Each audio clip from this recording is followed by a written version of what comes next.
Bella a tutti ragazzi, ben ritrovati in un nuovo video del Spiritocio Mercato Batman Napoletano. Come state? Spero tutto bene. In questo video vi andrò a dire i migliori capocannonieri della Serie A negli ultimi 5 anni. E andrò a dire anche cosa ne penso alla fine.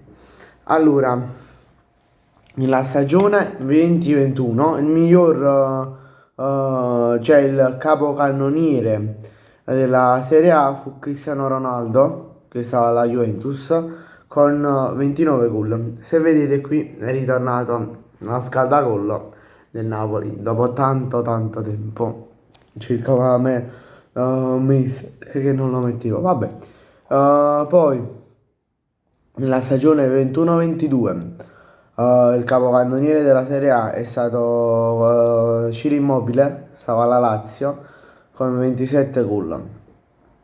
Tra l'altro che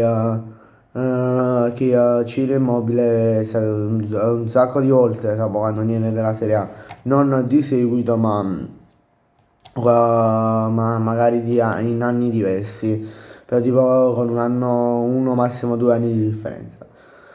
Dalla precedente volta che è stato capocannoniere. Vabbè, nella stagione 22-23 è stato Victor Osimhen, Napoli, stagione del terzo scudetto del Napoli, con 26 gol.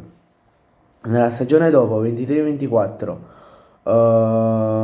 Lautaro Martinez dell'Inter, perché ha vinto lo scudetto con l'Inter, con 24 ha totalizzato 24 gol in 38 giornate.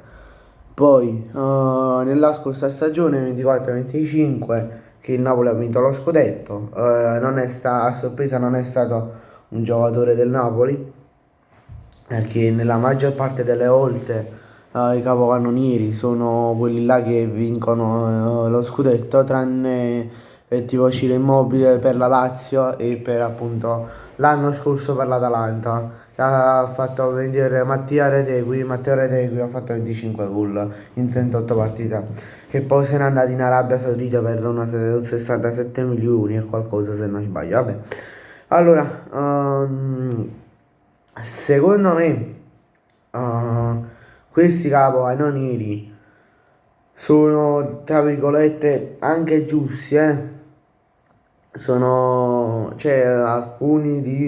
sono una sorpresa, come per esempio Matteo Retegui, che, scusate se sentite i botti, perché qua stanno appena sparando i botti, vabbè, ma come Matteo Retegui dell'Atalanta, che veniva dal Genoa, una buona stagione al Genoa, ed è stato acquistato dall'Atalanta per tipo 14 milioni.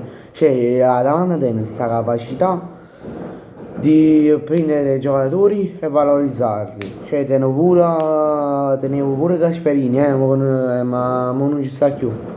Però tiene questa capacità assurda. Cioè, wow. E ora vi aggiungo anche i migliori giocatori della Serie A, sempre degli ultimi 5 anni. Forse mi sono scordato di dirlo all'inizio, però mettiamo anche questo. Un attimo solo. Allora, abbiamo eh, diciamo negli ultimi 5 anni facciamo a, diciamo come ve lo posso spiegare, in base al ruolo che fanno, per esempio attaccante, centrocampista. Allora, il miglior giocatore in attacco della stagione 22-23 è Victor Osimhen, poi è stato anche spesso tra i migliori giocatori tra Juve e Fiorentina Dusan Vlahovic, tra Juve e Roma Paolo Dybala e per l'Atalanta Matteo Retegui. Poi Piotr Zielinski, mediano di qualità e capace di creare molto gioco, è sempre stato un giocatore che ha preso quando stavo a Napoli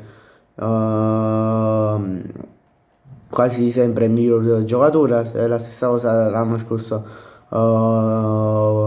McTominay, e poi per i portieri e per i difensori Svilar l'anno scorso, poi anche Milinkovic Savic, Svilar, e poi a livello di difensori anche Bastoni, buongiorno possiamo anche dire, e Kim. Bene ragazzi, grazie a tutti per la visione, ci vediamo in un prossimo video, mi raccomando iscrivetevi al canale e lasciate un bel like, ciao!